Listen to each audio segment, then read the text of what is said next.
prospect list has been revealed, and we're breaking down the top prospects that will help this team win on the field. You can use them in trades. Also, a Dodgers prospect that have a big impact that no one's talking about. That's coming up next on Dodgers Dugout Live. It's time for Dodger baseball.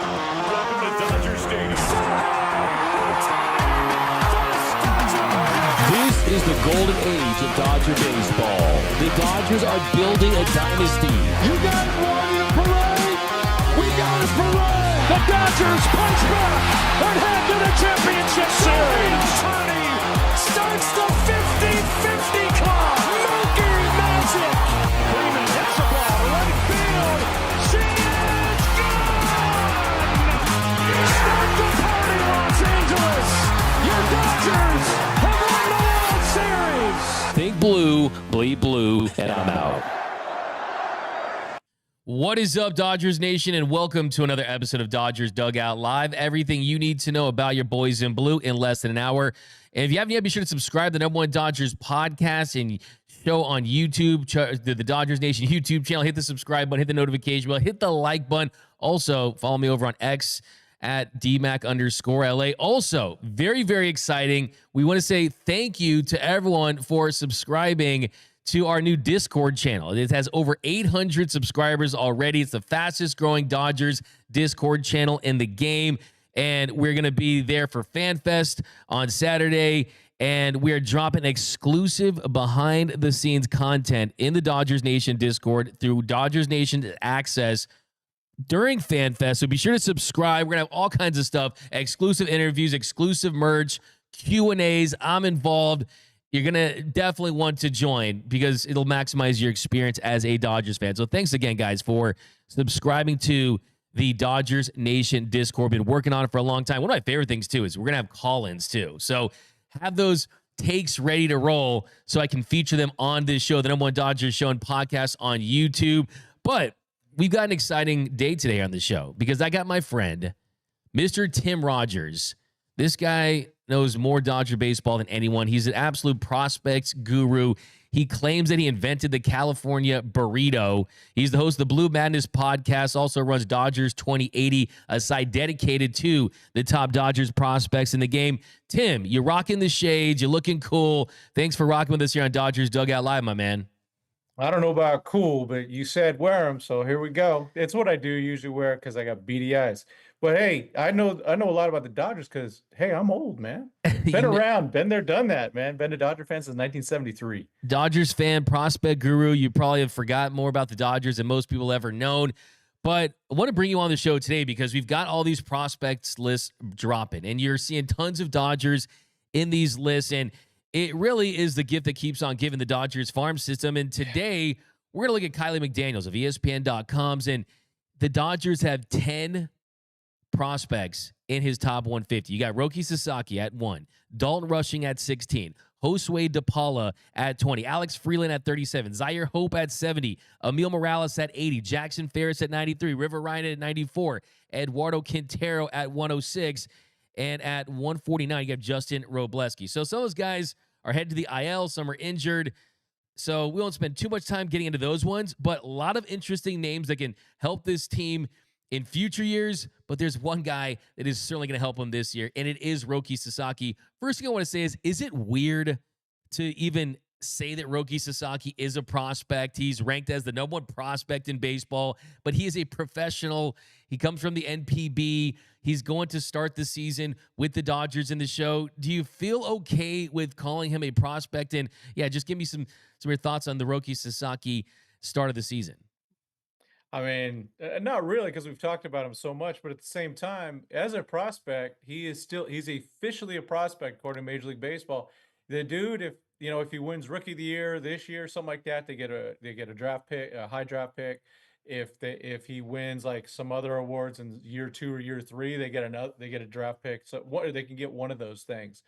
So it's crazy to think about it, especially because, I mean, let's be honest, the quality of baseball now in Japan and Korea is so much higher. It's higher than AAA. Maybe it's not quite Major League, but it's freaking close. So we got guys coming over that just they contribute right away, and they contribute really well. We've seen that with just last year with Yoshinobu Yamamoto, another very hyped guy.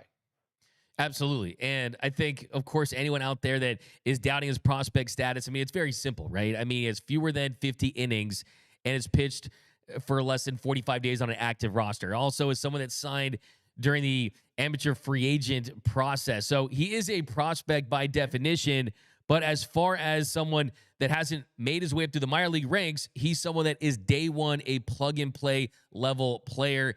You got 280 grade pitches. You have a fastball that has topped out at 102.5 miles per hour, really sits at 98 to 100, but it is the splitter that makes him special. It is a very low spin rate splitter. It's one that probably day one is the best splitty in all of Major League Baseball. Just talk about his repertoire and what you think he needs to add to that to be able to have success and be effective in the show.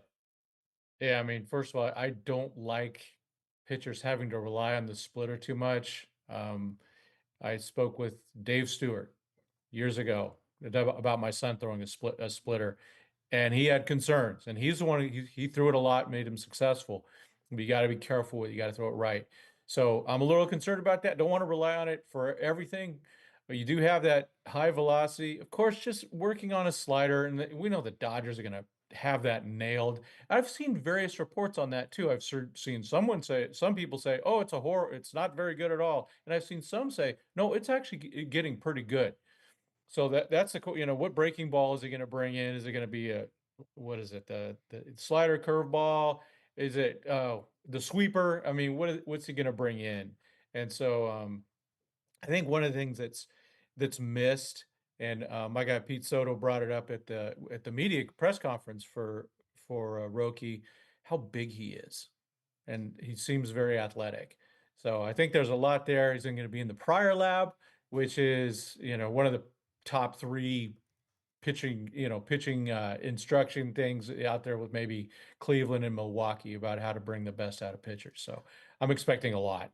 Yeah, that's one thing that really stands out with Sasaki. It's the physicality, and just being around him at that press conference. He's every bit of the 6'4" that he's listed as. I remember standing next to him and talking to Paul Skeens when the Pirates were in town the summertime. Paul Skeens a big dude. He's 6'6", got the big muscular build. I think the physicality is something that really is in Sasaki's favor. But what I'm most excited about is to get him, as you point out, in the hands of the Dodgers development with Mark Pryor and Connor McGinnis and tweaking the mechanics just a little bit. And you mentioned finding a different pitch other than the splitter. You saw Paul Skeens. He had the sinker splitter, right? He had the splinker. Yep. Clayton Kershaw was a 2-pitch pitcher, fastball, curveball, finds the slider, ends up as one of the best pitchers in the game. So I think really it's going to be about tweaking the mechanics on the fastball to get that shape, get that velocity where they need it. And I think it's mastering the slider that's going to ultimately determine if he is this all-world #1 in the game, multi-time Cy Young Award-winning pitcher. Would you agree? I would, and one of the best parts about it, of course, is the cost. I mean, it cost him nothing. It's literally going to cost. He's right now on a minor league contract. He's going to make, according to the salary cap, $800,000 this year when he makes the roster. It's insane. And so as we know, your friends down to the south, my neighbors, really struck out on that, and they were counting on that. And so now the Dodgers have this thing. They didn't have to pay $325 million for him, which, hey, he'll get his money hopefully. But it's so exciting in so many different ways. We have, I talked about it last offseason. Hey, 3 samurai. We've got the 3 samurai. If all 3 of our Japanese pitchers are close to their potential, oh my gosh, watch out.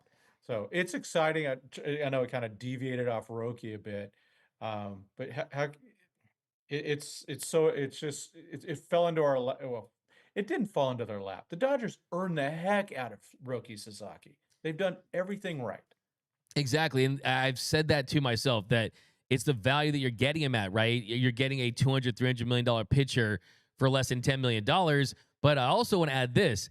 You don't get Roki Sasaki unless you drop $700 million on Shohei Ohtani. Mm-hmm. You don't get Roki Sasaki unless you drop $325 million on Yoshinobu Yamamoto and build the best organization not just in baseball, but I think one of the best on the short list of best organizations in professional sports right now. So yes, they did get him at a discounted rate because he's an international free agent, but they spent in other areas to be able to capitalize on that. But you mentioned the Dodgers offseason compared to guys like teams like the Padres and the Mets out there. You just won a World Series after committing $1.4 billion.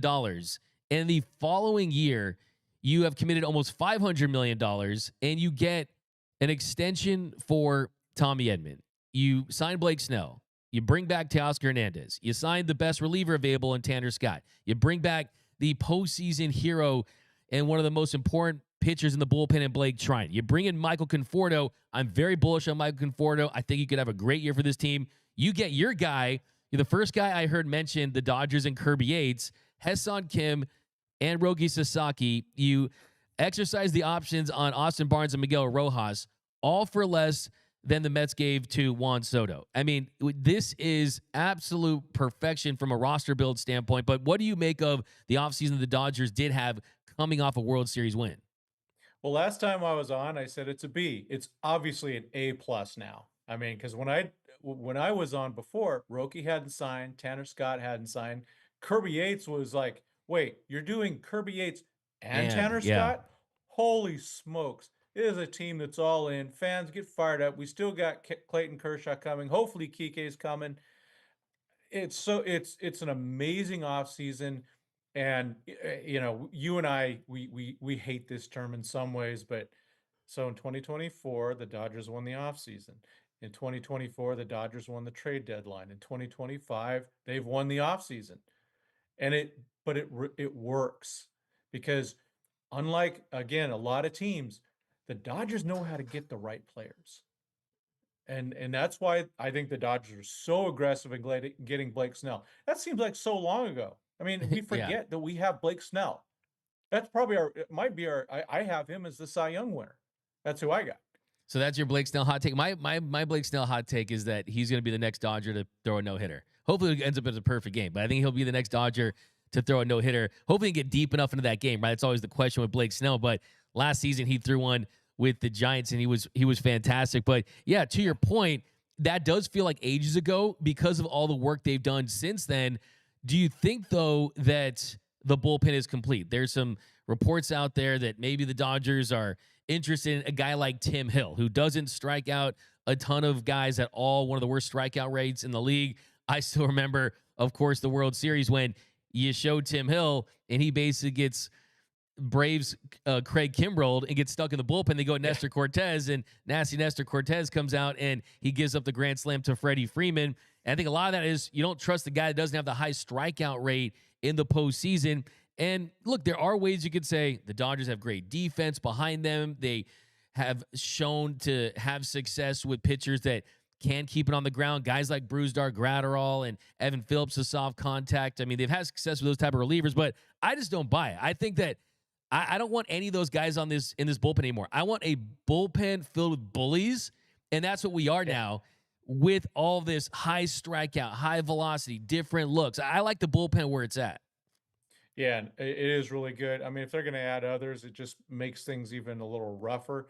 They need people like Edgardo Enriquez to win a spot because he has options. Especially as they start the season with Shohei Ohtani not able to pitch, but if they're going to start with a 6-man rotation, that's a 7-man bullpen. That means you're going to need to have Edgardo. You're going to have Michael Grove, and just they're shuttling every whatever they can, and maybe find another one. That's what they need. They don't. I mean, Tim Hill was really good in the World Series. He was. He was really good. And I've always been scared of him just because he's so weird. Those weird lefties, right? They're funky, man. Lefties are lefties, man. They're weird dudes. I mean, yeah, and he's really weird. Yeah.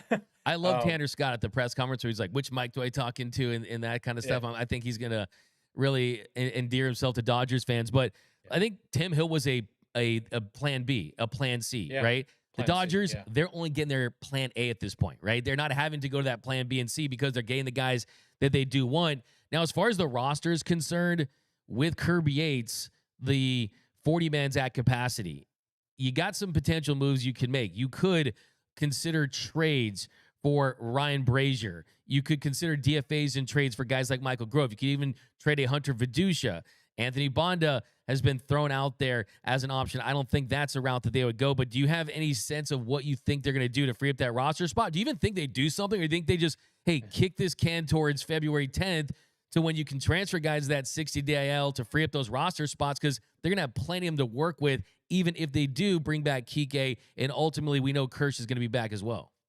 Yeah, so if it gets kind of weird if you go, hey, it's been reported, it's not official. So as we clear, he's They're not in a Dodger. agreement. Kirby's, yeah, an agreement with Yeah. with contract terms to go, hey, we're gonna go and sign on February 10th, I think is the date. We're gonna sign Kirby Yates, Clayton Kershaw, and Kike Hernandez. I'm just concerned about any some weird investigation and all that type of stuff. But that is the best time for them to sign these guys. I don't want to lose anybody else right now. Now if they can make a trade, such as last year, where you traded a Michael Bush for two guys on the list we're going to be talking about. I'm not going to say their names. We'll talk about them when we get there. But what a trade. So if something like that happens, that's great. So let's let's put nothing past Andrew Friedman and Brandon Gomes. Amazing jobs that they've both done. Yeah, I get the sense that they're gonna possibly find a way to trade Ryan Brazier. I mean, they own $4.5 million.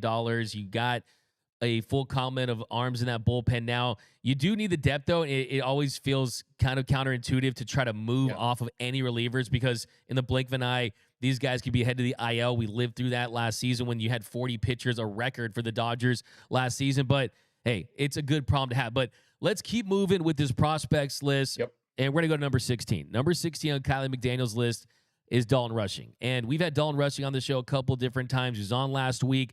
The thing that really stands out to me is just how buttoned up this guy is, how he carries himself. He looks like he is absolutely big league ready from a mental standpoint. Then you add the fact that he's a talented hitter, sees a lot of pitches, can hit for contact. He has the versatility now that you've gotten him a good amount of reps out in the corner outfield spots. I think next year really is the year when Austin Barnes is gone, so he can be the backup catcher and see some corner outfield spots with Michael Conforto on that one-year deal. But just what are your initial thoughts on Dalton Rushing, and how high are you on him as a prospect? It keeps getting higher. And I watched your interview. I've watched both your interviews with Dalton Rushing. I've spoken with him myself. He is so impressive. That is a baseball, just his mind is all baseball. He's on it. He understands these things. He is such a student of the game. It is amazing. So given that, and that's all obviously a great requirement for a catcher. I think he'll catch on, pardon the pun, really quick with what Austin Barnes and Will Smith have done. But it's the bat. The bat is the thing that's going to get him there. I love what I see. There is plate discipline there. There is a lot of power. I just can't wait to see him in the major leagues. I think he starts the season probably at OKC, but I do think he debuts. I don't see why he wouldn't. But hopefully it's not because of something bad. But to be honest, if Will Smith's out for an extended time, it's got to be Dalton Rushing being called up. It has to be. And I think when you look at the play discipline, when you see his ability to lift the ball out of the ballpark, and I think he's in a perfect spot too, where because of the talent that they have, they don't need to rush him through, right? I mean, most organizations, if you're at that team's manager's first introductory press conference for that season, it's, hey, Dalton Rushing, your top prospect. Are we going to see him? He's going to bat third in the lineup, this and that. He has the luxury with this organization to just wait, stay patient, improve on that versatility, and then when he's ready to roll, I think that it's going to allow him to stay here. Because that's the one thing that sticks out to me when I talk to Dalton Rushing is he doesn't want to be one of those guys who comes up, has his cup of coffee, goes back down. Comes up, guy gets injured, and takes advantage of that. Like we saw with James Outman, right? James Outman, really great couple seasons ago, finished third in the Rookie of the Year voting, hit 23 home runs. Following season, wasn't able to hit consistently. Dalton Rushing, when he gets up, he wants to stay here permanently. I think that says a lot about him. But you expect his debut this year like myself. Am I correct? Yeah, for sure. He has to be. He has to be. Yeah. And he's one of those guys that I think it's, okay, let's have them have a tough conversation about me, right? Let's make it to where you can't deny me out there. And I think he has the potential to do just that. But next on the list is a guy I know you're very excited about because you definitely planted your flag on Josue DePaula. You bought all the real estate on Josue DePaula Island years ago. You even linked him to one of the best hitters that we've seen in the last 50 years in Juan Soto. DePaula, I think he's Stephon Marbury's nephew, right? He's got the professional ranks in his DNA. He's ranked 20th on the list. What stands out to me about DePaula, still very young, just 19. He's a lefty.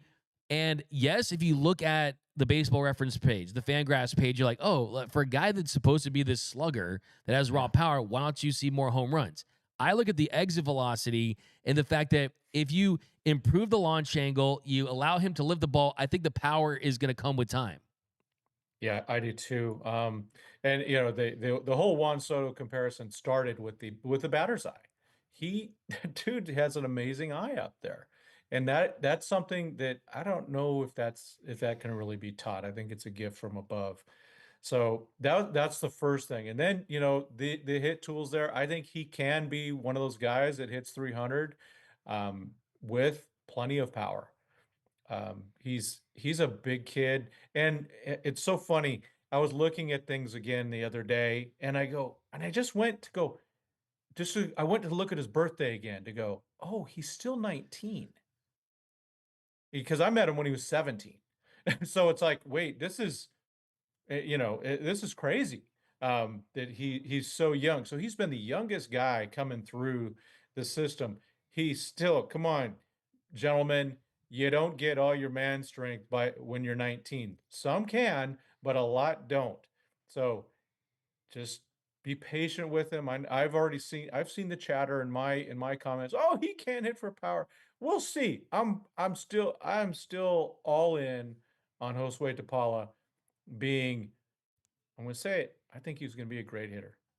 I mean, yeah, you look at the 10 home runs and that doesn't blow you away. He just needs to learn how to pull the ball and lift the ball. Once he does that, the raw power is going to take care of itself. Any concerns, though, about the fact that it's not a guy that's a plus runner, not a plus defender? Does that kind of make you think that maybe he's used as a big trade chip down the line? Because we know that this organization, they love players that have optionality and versatility, and they have multiple tools.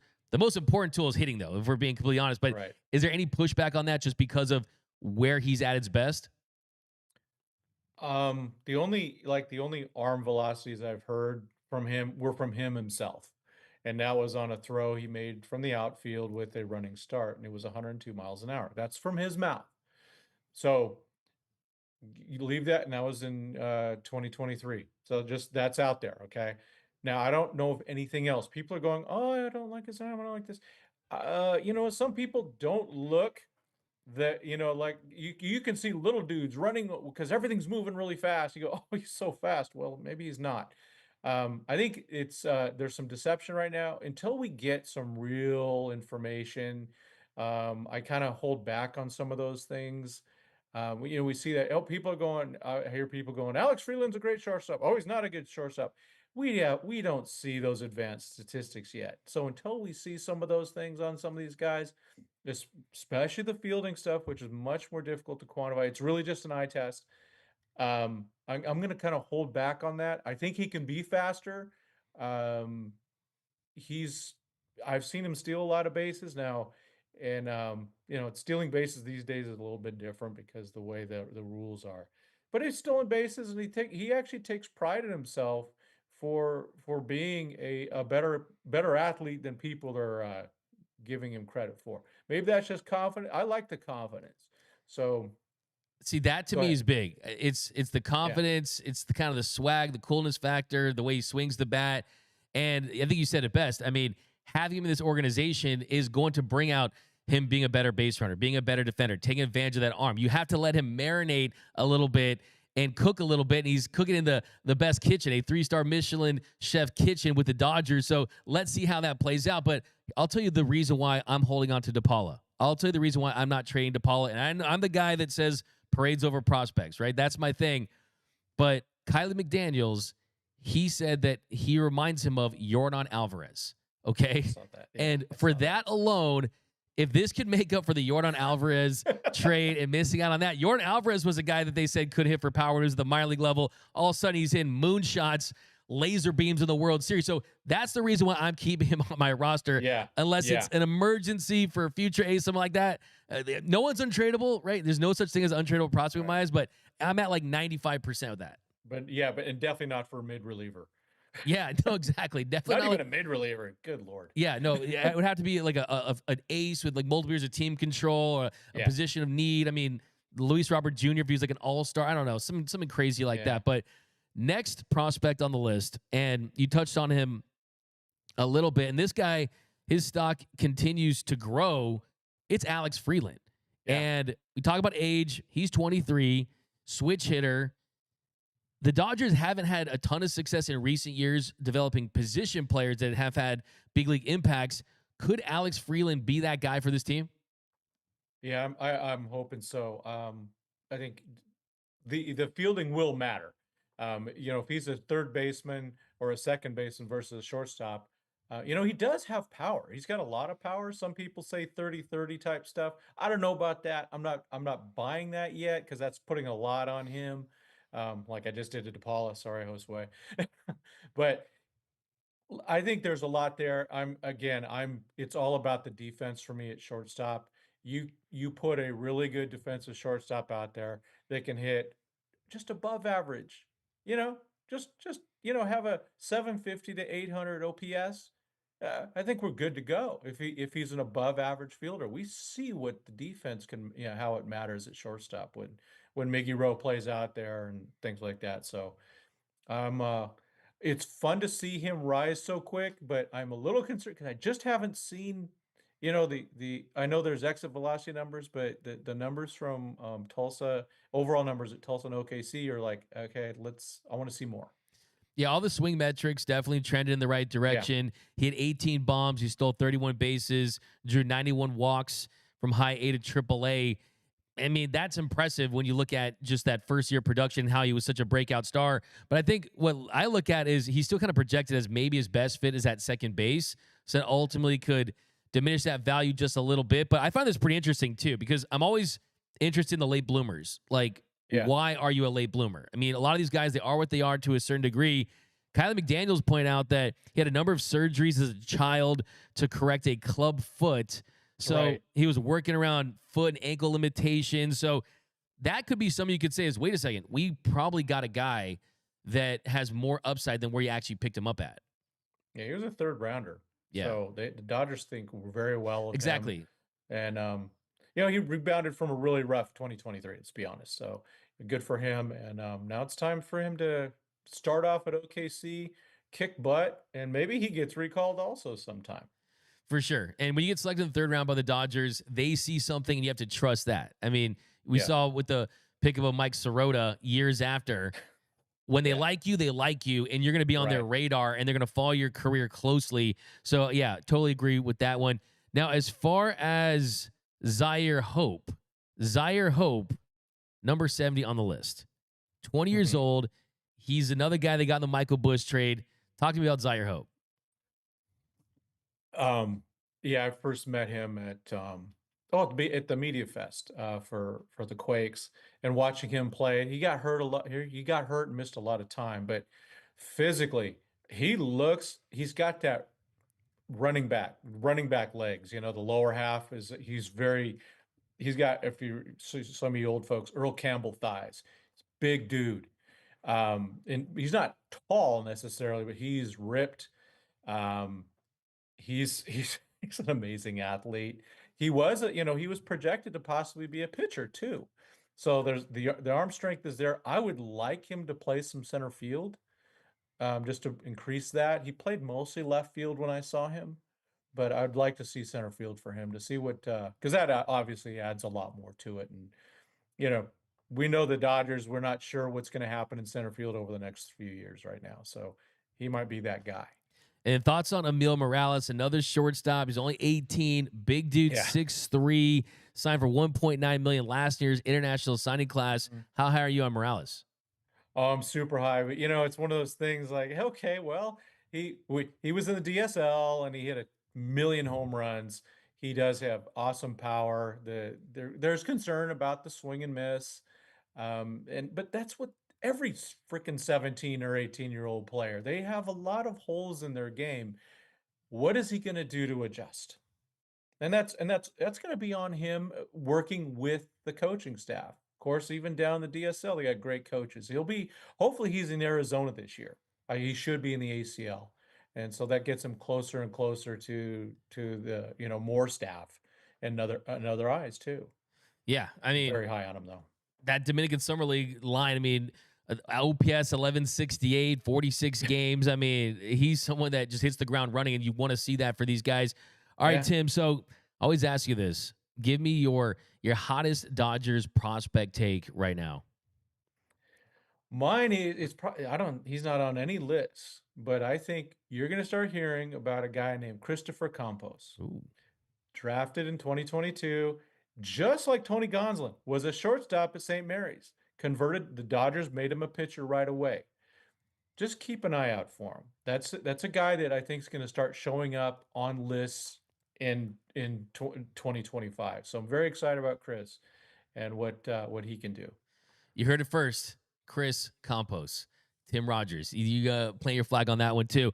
All right, Tim, just real quick too. I mean, there's just the state of this farm system right now. When you look at where the Dodgers are at and just the big league roster compared to the farm system, I thought it was really interesting. Baseball America put out that the Dodgers had 29 drafted players in the show. That's more than any team in Major League Baseball. Let's talk about the current state of this farm system right now.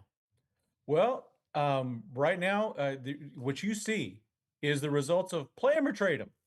We got Mookie Betts we got, they've used their prospects very well to go and build this team. The state of it is interesting. I mean, Keith Law has them as number 3. Despite the fact that they're not drafting high, some of their international things have not gone well. Let's be honest about that. But it's a top to bottom thing. They've got two position players just about ready to become contributors at the major league level. They got a buttload of talent in the DSL and the ACL and boy, go watch the Quakes in 2025. Euendry Vargas will be there. Kellen Lindsay will be there.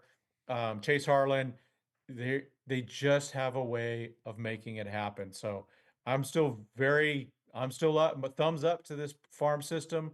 You'll see it right every year. They drop down to 11 or 12, then they're right back near the top. It's a machine, and full credit to the management, top to bottom, the way they handle and develop players and take care of their players. Yeah, and the Dodgers can go out there, trade for guys, sign guys, but you still need a healthy farm system to have sustainable winning in Major League Baseball. We know you're going to be on top of it. So, Tim, we thank you so much. We'll definitely do this again very, very soon before the season starts when all your predictions on the year. Go follow Tim at Tim Rogers 2080. Also, subscribe to the Blue Madness Experience. He rocks the shades, too. Sometimes he rocks blue shades. He's got the Quakes hat on today.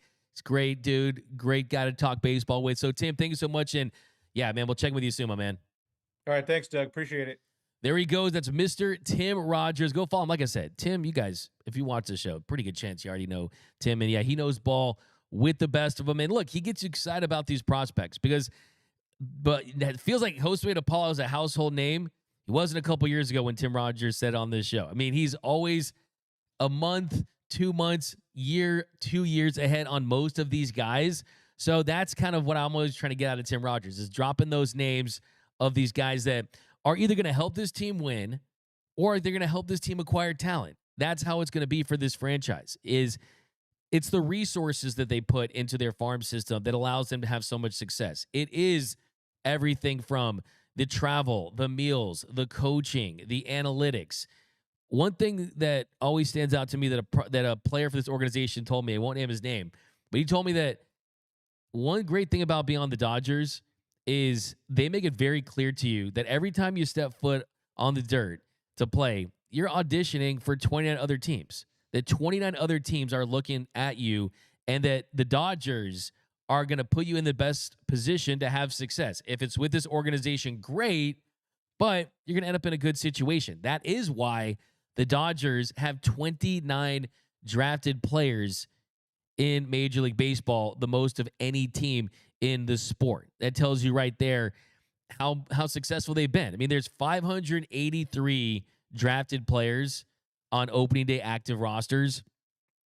And you look at that number, the Dodgers at 29. I mean, the homegrown guys, you got Will Smith, you got Bobby Miller, you got Michael Grove, James Outman, Gavin Stone, Gavin Lux, who's now on a different franchise. But you have other guys. I mean, Corey Seager, Nathan Eovaldi, Alex Verdugo, kind of the list goes on and on. I mean, even guys like Kyle Farmer, those type of guys are still playing in the league. And I haven't heard one of those players speak bad about the Dodgers. Pretty much outside of Max Scherzer, who blames them for having the dead arm and this and that, is one of the few guys that did not like the player development experience with this team. So give all the credit to this organization. But coming up next, we are talking about Dave Roberts and a possible extension. We'll talk about Alex Vesia's new deal and some more details on Fanfest, which is this Saturday at Dodger Stadium. That's coming up next on Dodgers Dugout Live. What up, Dodgers Nation? D-Mac here to remind you that if you have not yet, be sure to subscribe to the Dodgers Dugout Live podcast. You can find it wherever you get your podcast. So if you want to listen to the show in audio form, when you're driving to Dodger Stadium, when you're driving from Dodger Stadium, when you're commuting to work, wherever it is, you definitely want to lock into the podcast. We're going to start featuring some podcast exclusives, interviews. So definitely, even if you do watch the show daily on YouTube, be sure to subscribe to the Dodgers Dugout Live podcast wherever your podcast. So be sure to do that. It really supports the channel. And as always, think blue, bleed blue, and I'm out.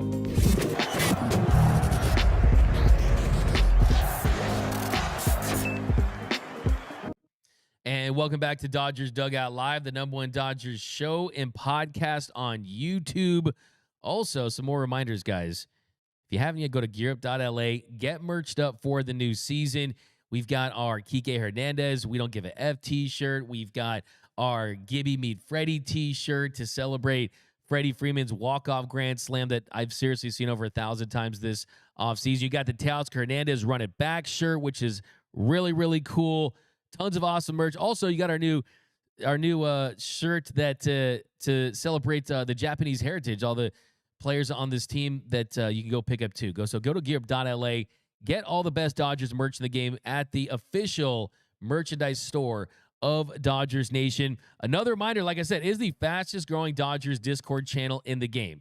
We're already over 800 Discord subscribers. We're trying to get to 80,000. I mean, we're going to grow this thing to give you guys an inside look.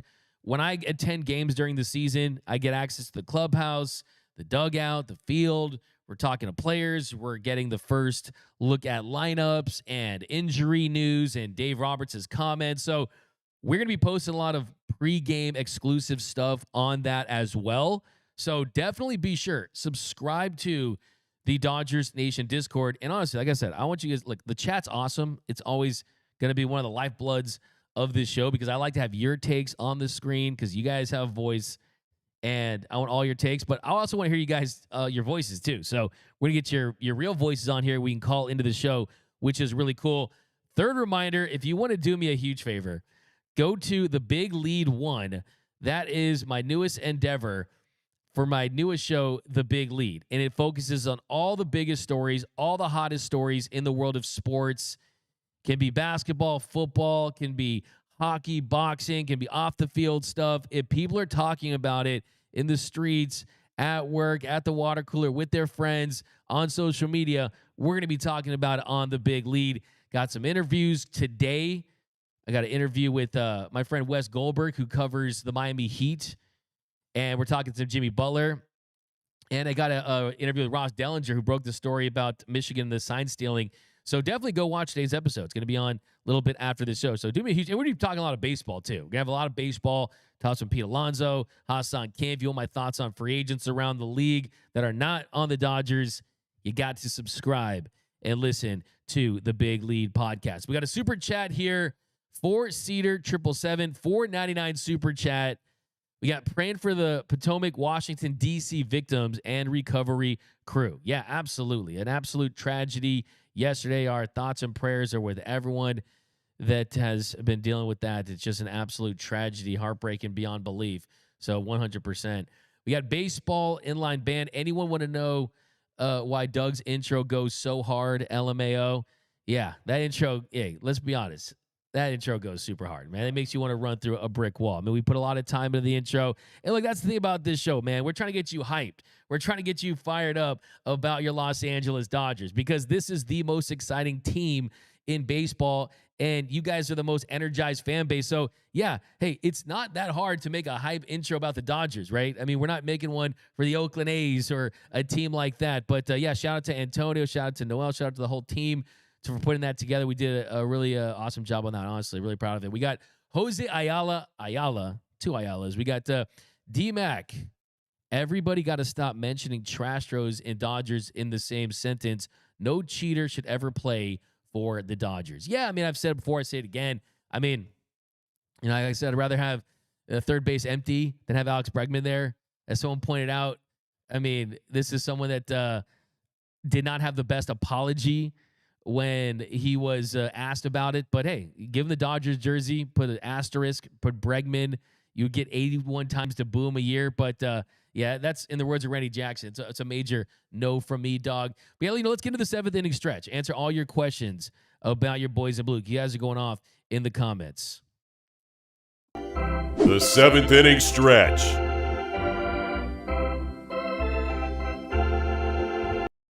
We got Hector X. Good morning, Dodgers Nation family. Listening to D-Mac at the golf course. Life is good. Oh, there we go. There's going to be a listen to that one. Love it, man. Hey, listeners on the golf course, wherever it's at. We got Poke, Dabs, Roki, and Yoshi starting the Japan series. You guys think so? I love that question because I'm here to tell you that I absolutely 100% want to see Yoshinobu Yamamoto in Game 1 and Roki Sasaki in Game 2. Last year, it was Tyler Glasnow in Game 1, and that made sense. Seniority, he's the ace. He totally deserved it. And then it was Yoshinobu Yamamoto in Game 2. Let's not forget it's a 162-game season. And the Dodgers could lose both those games by 50 runs, and it's not going to have any type of impact as to whether or not they're going to go back-to-back. Do what's best for the game, and just imagine the hype surrounding that in general. Because, yes, Shohei won't be on the mound, but he'll be in the batter's box, and it's going to be a Super Bowl-like event in Japan. Roki Sasaki starting Game 2 would feed families. It would be absolutely electric beyond belief because not only would it be big in Japan, not only would it be big for Dodgers fans, you have to wake up at like 3 a.m., something like that, to watch the game, but every single fan around the game is going to want to watch that. Every single fan is going to want to watch that because they want to see what the hype's about. And I think the Dodgers have entered that tier where I think all teams want to get to. And only a very select amount of teams can get to this level. And that is the level where your fans watch you because they love you, or your haters watch you because they hate you. The Dodgers have more haters than anyone in Major League Baseball right now, and fans want to tune in. To prey on their downfall, that's fine. More eyeballs on the game is good. That's why Major League Baseball is where it is. And you know what? That'll take us to our next subject. We'll answer some more questions later. This is a good time to get into Yankees owner Hal Steinbrenner talking about how he can't do what the Dodgers are doing right now. Well, it's difficult for most of us owners to be able to do the kind of things that they're doing. Now, we'll see if it pays off. They still have to have a season relatively injury-free for it to work out for them. And it's a long season, as you know, and once you get to the postseason, anything can happen. We've seen that time and time again. So we'll see who's there at the end and if they're the ones. Okay, that's first of all, I'm going to give that an organ sound because you're literally the owner of the New York Yankees. The New York Yankees in the biggest market in the country. You have what is the most iconic team in sports. You have a great TV deal. Your dad is rolling over in his grave hearing you say stuff like that. George Steinbrenner would absolutely cringe to hear anything like that. If George Steinbrenner was running the Yankees right now, it would be a different roster. You would see them going toe-to-toe with the Dodgers, throwing stupid FU money in any way he could to try to let this happen. I still think the Dodgers would have Shohei Ohtani. I still think the Dodgers would have Mookie Betts because they traded for him, and they have brilliant minds behind them like Andrew Freeman. But the Yankees would have Juan Soto.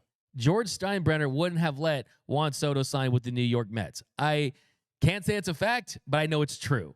Because the truth of the matter is it's not the issue of money for the Yankees. It's about teams wanting to break even and not wanting to kind of reward their fans and trying to be as competitive as possible. I mean, the truth is the Dodgers really haven't done this as much until recently, right? I mean, Andrew Friedman wasn't signing big contracts before it came to the Mookie Betts extension and getting Freddie Freeman the deal he got him and signing Shohei Ohtani and Yamamoto. This is all pretty recent, and we know it works. I've said it before, I say it again. If you want to contend, you have to spend. And the Yankees are still a team that spends a ton, but to say that it's going to be very difficult to do what the Dodgers do is just crazy. It's absolutely crazy. And if I'm a Yankees fan, I'm just pretty upset about that. He's a billionaire.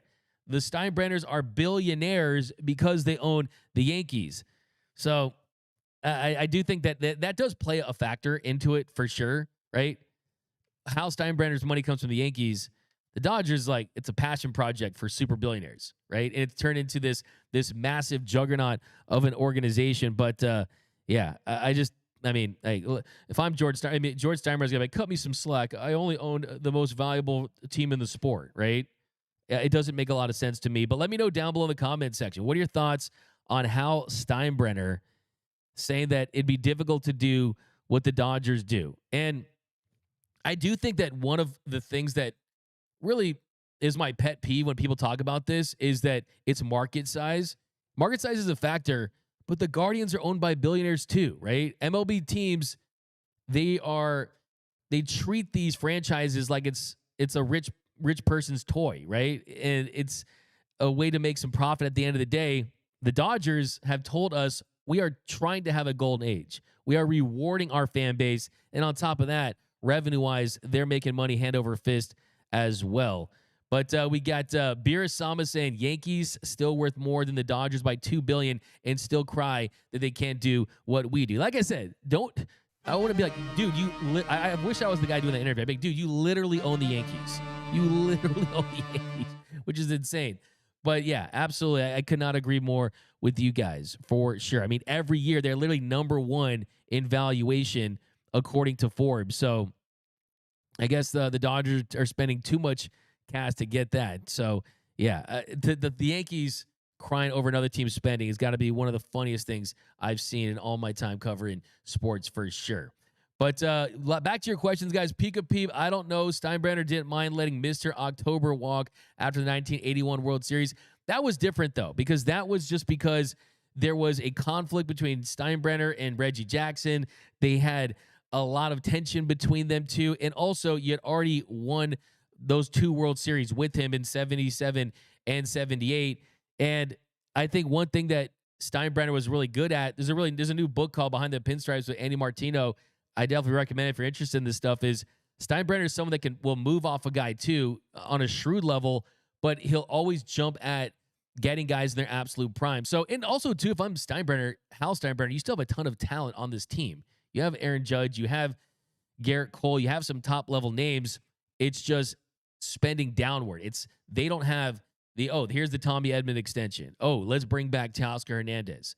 A lot of teams out there, the big five big market teams, can get those crown jewel marquee names. It's the spending towards the back end of your roster that really separates the Dodgers from other teams around Major League Baseball. But we got Mo Love. So he's saying the Dodgers might be injured in the postseason, and that will give the Yankees a chance. I guess he wasn't paying attention last year when we were injured all season. Yeah, that's a great point, too. Is the fact that the Dodgers had 3 starters and still managed to beat that Yankees team. Jorge Arroyo, D-Mac, are you going to be at spring training? I will be at spring training. I will see a ton of you guys, hopefully, so definitely look out for me in the backfields. So, yeah, I will definitely be at spring training towards the beginning as well. I believe we'll be there on the 16th to the 21st, something in that range. to see the first game as well. Delirium 9 Yankees will become the Pirates in our lifetime. Stephen Blevins, DMAC is Tony Taters at an underground sports store corking his softball bat or at a Torta convention. Both. I'm going to have to say both on that. Bruh. We got to NS. Tim's always wearing shades because his world is so bright. Okay, I like that. It's a nice positive comment there. Isabel Ibarra, when Shohei is coming back, I'm going to the Dodgers game, but I don't want to until he's going to be back. But he's going to be back as a hitter. So, I mean, if Shohei Ohtani hitting is not good enough for you, and I don't know what to tell you, man. I mean, he's still going out there, and he's probably going to hit 40, 50 bombs again, even though he'll be pitching at some point, hopefully by May. Courtney Roper joining this awesome show in Grand Junction, Colorado. Appreciate that. Couple more. Bilal K. Hopefully Luis Robert Jr. is coming. Chris Herrera, what honor to be a fan of this team. This is the golden age of Dodger baseball. 4-seater 777. Roki Monster is about to Godzilla the other teams. You got the Monster nickname for sure. Terry says, doesn't Bonda have a team-friendly contract like only $1 million? Yeah, that's what I said on yesterday's show, right? Bonda at $1 million, Brazier at $4.5 million. But that $4.5 million is basically $9 million when you look at the 110% surcharge tax right there. But that's going to do it for this episode of Dodgers Dugout Live. Special thanks to my man, Mr. Tim Rogers. Also, Noel. How about give Noise by Noel, Young Lotto, some love, man. Antonio's out. He's producing the show. Man, he might have got Wally pipped, man. He might have got Wally pipped because, yeah, man. Never that. He's really, we're your team out here. He's really killing the game, man. He's guys. really killing the game. So show him a lot of love. Read some more comments here. We got Martin Troop, add Dustin May in the bullpen, and it gets nastier. Early in the season, you could use him in the rotation, though, right? Because we don't know how that rotation is going to shake out. Ohtani who's still going to be waiting. But I do think ultimately, if he wants to maximize his career, it is out of the bullpen because he's got the stuff. He's just got to stay on the mound. Okay, Stephen Blevin says, I need a Dodgers for life. We'll get you a Dodgers for life. I'll give you double. Dodger for life. There we go. But yep, guys, that's going to do it. Like I said, subscribe to the Big Lead. It would really, really be awesome. I would really appreciate that. Also, subscribe to the new Discord channel. I'm going to be hopping in there too and talking to you guys too. It's going to be an awesome experience. I'm really looking forward to that. Also, go to gearup.la, buy the new merch, and comment down below on all your takes on all things Dodger baseball. What do you think are fair expectations for Roki Sasaki in year one? Let me know down below. Remember, nothing brings together quite like Dodger baseball. You can also follow me, too, on X and Instagram at DMAC_LA. And until next time, think blue, bleed blue, and I'm out.